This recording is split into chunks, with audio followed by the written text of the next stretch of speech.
Hi అండి అందరికీ. పట్టుదల ఉంటే సాధించాలి అనుకుంటే ఖచ్చితంగా సాధించవచ్చు, ఏది అడ్డం కాదు అని చెప్పేసి మనం నిరూపించాడు.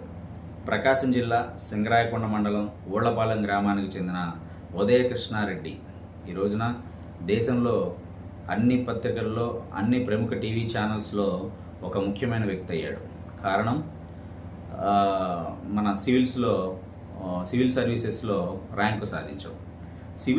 సివిల్ సర్వీసెస్లో ర్యాంకు సాధించడం అనేది, బట్ ఆ సివిల్ సర్వీసెస్లో ర్యాంకు కూడా తనకు జరిగిన అవమానాన్ని తట్టుకోలేక నేను కూడా ఆ పొజిషన్లోకి రావాలి అని చెప్పి, ఒక మంచి పొజిషన్లోకి రావాలి అని చెప్పి పట్టుబట్టి సాధించుకున్నాడు.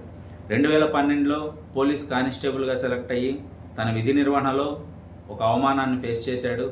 ఆ అవమానాన్ని భరించలేక నేను కూడా ఒక మంచి ఉన్నతాధికారిగా తయారవ్వాలనే ఉద్దేశంతో సివిల్ సర్వీసెస్ అని రాశాడు. సో 700 చిల్లర, అంటే సుమారు 720 ర్యాంకు ఆల్ ఇండియా లెవెల్లో సాధించాడు. సో అక్కడ ర్యాంకు, మార్కులు, హోదా, ఉద్యోగమే కాకుండా అత్యంత ఇంపార్టెంట్ అయిన విషయం ఏంటంటే ఏదైనా ఒకటి అనుకుంటే సాధించాలి.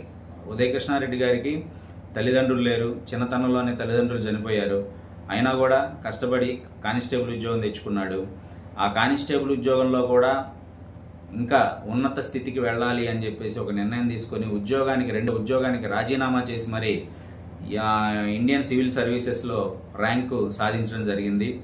సో ఐఆర్ఎస్లో కానీ అట్లా మంచి పోస్టు, మంచి ఉన్నతాధికారిగా దేశంలో నిలబడ్డాడు. సో ఆయన జీవితం, ఆయన జీవన ప్రయాణం ఈరోజు ఉన్న యువతకి ఎంతగానో ఆదర్శం.